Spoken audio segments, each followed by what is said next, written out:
रानीगंज के ward number 93 school पाड़ा में बन रहे सड़क के कार्य को लेकर रानीगंज के विधायक रुनु दत्ता द्वारा शुक्रवार को अशोक पल्ली स्थित सीपीएम पार्टी कार्यालय में एक संवाददाता सम्मेलन का आयोजन किया गया।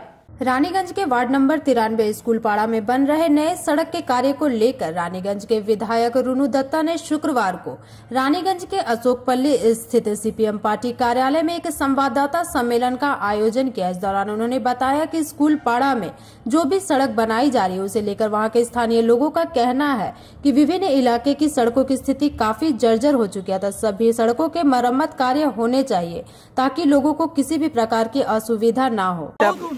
हम लोग पानी डेली मारते तो भी उड़ रहा है। अच्छा, क्या लग रहा है? सीमेंट ने कम दिया इसीलिए ना उड़ रहा है। सीमेंट बढ़िया देने से होता ही नहीं, पानी से तक नीचे सीमेंट निकल जा रहा है। क्या कहना आपको? इसका कहने का मतलब है कि पिटाई थोड़ा कम किया मिस्त्री ने, नहीं ठीक से नहीं बनाया था। क्या नाम है आपका? रामदेव राम। সেই অভিযোগটা বাস্তব, কেন ওই রাস্তা দিয়ে আমরা সবাই যাতায়াত করছি। এই এলাকাবাসী বিশেষ করে 93 ওয়ার্ডের যারা বাসিন্দা দীর্ঘ 3-4 বছর ধরে মিউনিসিপ্যালিটিতে কর্পোরেশনে এলাকার মানুষ বারবার দাবি করছিল রাস্তাটা করার জন্য। রাস্তাটা অত্যাধিক খারাপ হয়ে গেছে। আমাদের শহরে অনেকগুলো রাস্তা খারাপ হয়েছে, তার মধ্যে অন্যতম এটা। তারপর আমরা খুশি হলাম যখন মালপত্র পড়ছে। আমরা ভাবলাম যাই হোক অনেক দিন পর হচ্ছে রাস্তাটা হচ্ছে, কিন্তু রাস্তাটা হওয়ার পর প্রথম কথা হচ্ছে মানুষের যে দাবি ছিল একদম তেয়াড়ি পাড়া পর্যন্ত এই রাস্তাটা একদম অরুণটকের ওই রাস্তাতে গিয়ে পড়েছে জল ট্যাঙ্কির সামনে। ভেবেছিল সবটাই হবে, কেন সবটাই খারাপ হয়ে গেছিলো। কিন্তু যাই হোক এখন ফার্স্ট ফেজে আমরা দেখলাম যে স্কুল পর্যন্ত, গার্লস স্কুল পর্যন্ত, গান্ধী মেমোরিয়াল পর্যন্ত হচ্ছে। মানুষ একটু ক্ষুণ্ণ ছিল, তো যাই হোক রাস্তাটা হলো, ঢালাই হলো, পিচ ছিল, ঢালাই হলো। কিন্তু হতে না হতেই মাঝখানেও হয়নি। আমি কোয়ালিটি জানি না, আমার তো জ্ঞান নেই, সিমেন্ট কী বা পাথর কী কোয়ালিটি আমরা জানি না, কিন্তু 1 মাসের ভেতর আমরা দেখলাম রাস্তার সাইডগুলো ভেঙে যাচ্ছে, সিমেন্টগুলো উঠছে, পাথরগুলো বেরিয়ে যাচ্ছে। দেখে বোঝা যাচ্ছে অত্যাধিক নিম্নমানের কাজ হয়েছে। নিম্নমানের হচ্ছে যে কাজটা হয়েছে, এটা আমরা দেখে বুঝতে পারছি। স্বাভাবিকভাবে মানুষ বলবে কেন যিনিই করুন মানুষের পয়সাতেই কাজটা হচ্ছে, তো দানছত্র নয়, মানুষের ট্যাক্সের কাজেই হচ্ছে যে সব উন্নয়নমূলক কাজ হয়।